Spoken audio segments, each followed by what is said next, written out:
All right. Good morning, everyone, and welcome to Funding the Commons. My name is David, and instead of doing a more traditional introduction like I usually do, I wanted to share a little story.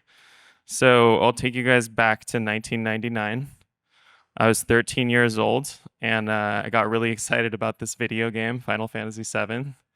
Yeah, so I built a website. This is like HTML1, and I haven't looked at it for like probably a decade or two. And yesterday I just got curious and went into the Wayback Machine. How many of you guys have used the Wayback Machine before? Oh, wow, that's a lot.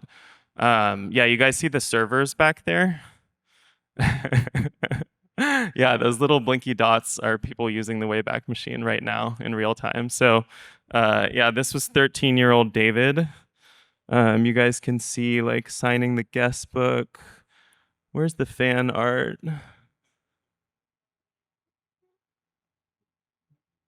So this was my favorite anime character when I was 13.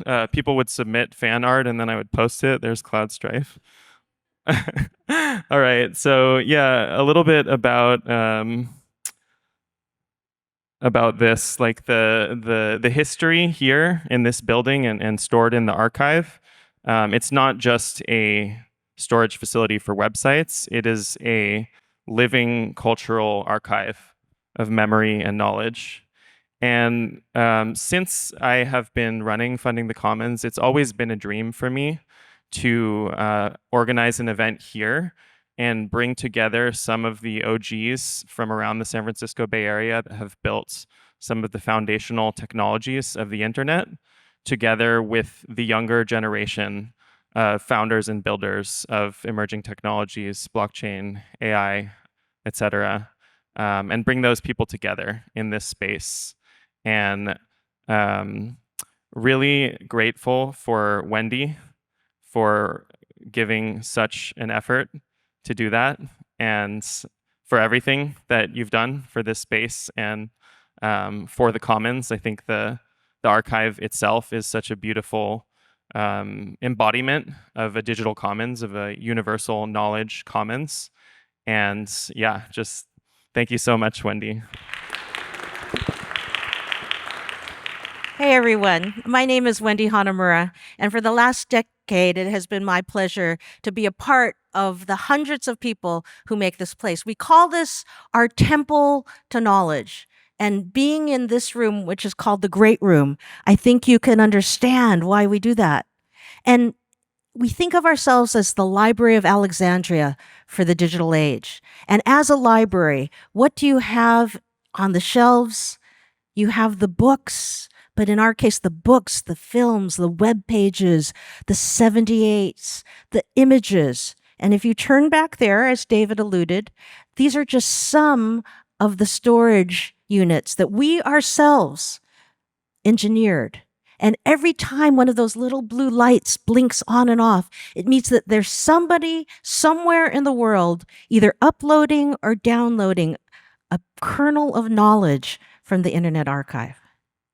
Now, when our founder, Brewster Kahle, who sends his regrets and his deepest welcome, he's in Amsterdam starting a new hub for us in Europe.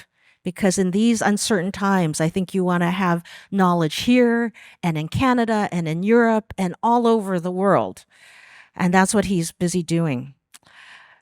But when he founded this place 28 years ago, it was at the very beginning of a new epoch, the internet era.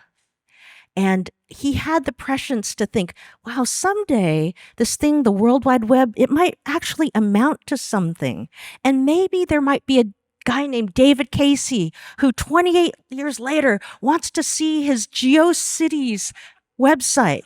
And not only David Casey, but David Casey's children and grandchildren can go back and see this. And why was that an important insight? Because he put it on GeoCities, which at the time was the 5th largest website in the world. Then they sold it to Yahoo, and in under a decade, it went under.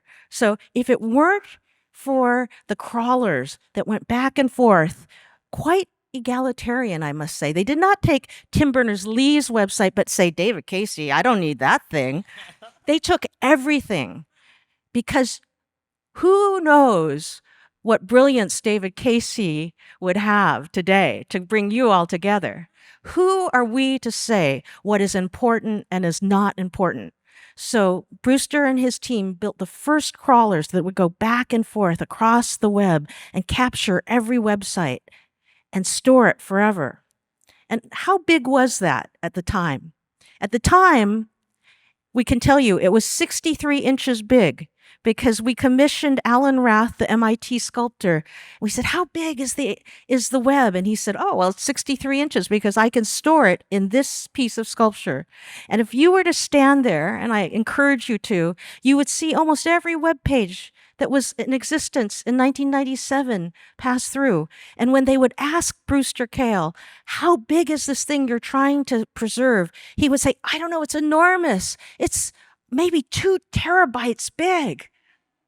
Well, today, Mark Graham and his team, who you're going to hear from, they do 2 terabytes before breakfast, right? So it has changed, but our mission has never changed. Our mission is to capture, preserve, and make accessible the knowledge of the world forever for free. Because knowledge belongs to all of us. I think we could have made a proprietary version of the Wayback Machine and charged you quite a lot of money, David Casey, to see that website. But it doesn't belong to us. It doesn't belong to any company. It belongs to everyone. And that's what we have dedicated ourselves to doing for the last 28 years, to preserving the books, the records, the music, the social media, and the web pages of all of us, for all of us. And it is a huge, huge task. And we need partners like Filecoin and Ethereum and others because we cannot keep up with the task of saving everything. I mean, in the TikTok era, it's impossible, but we're heading into the AI era. How do you save the outputs of a chat GPT, for God's sake? These are some of the tasks before us, and we're here today and so honored to be the hosts of Funding the Commons, a group that came out of Protocol Labs, which in many ways started here too, because a young Juan Benet, the founder of Filecoin, IPFS, and Protocol Labs, he was a grad student at Stanford, and he came to us and he said, you know, this is so important. We've got to preserve the universe, and I have this vision, and it should be like the Bell Labs of this era. And he went out and built that. And he showed us the first instance of IPFS in a browser from this stage. And Vitalik Buterin announced Ethereum from the foyer over pizza in 2014. We have always loved the builders and the dreamers here. And I think if you're here today, it's because you are a dreamer or a builder or a believer that technology is a lever for change. And if we could just get the resources to use it for good, we could change the world. We are changing the world. The world is changing whether we use our values to steer it or not. So we have to lock arms and make sure that we steer it in the right way and resource the people who are doing it in the right way. So that's why we're here today. And it is my great honor to introduce the first speaker, but I want to show you a slide. Today, when I opened up my phone, so many people had sent me this. There was a unit called the 442nd Regimental Combat Team, which during World War II was made up of all Japanese Americans, including my father. And they were sent to some of the bloodiest battles of World War II in France and Italy. And they became the most decorated unit of all time for their size and length of service because they were fighting for something greater, even than democracy. My grandparents, my mother, my uncles were all in concentration camps in the US, internment camps. And they were fighting to prove that they were Americans. And they did so stunningly.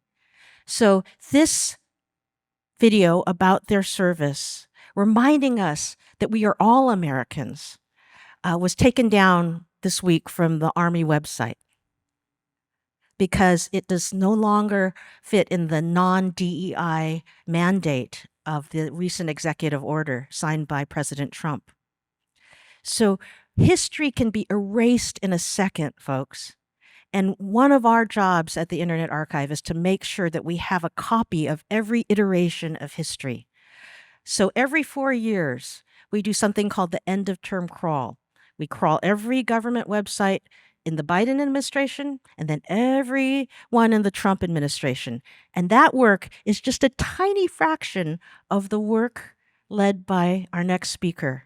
A man who works, I have to say, tirelessly, 24/7, 7 days a week, with a small team whose job it is to preserve our digital record in the Wayback Machine. So please welcome my colleague, Mark Graham, director of the Wayback Machine.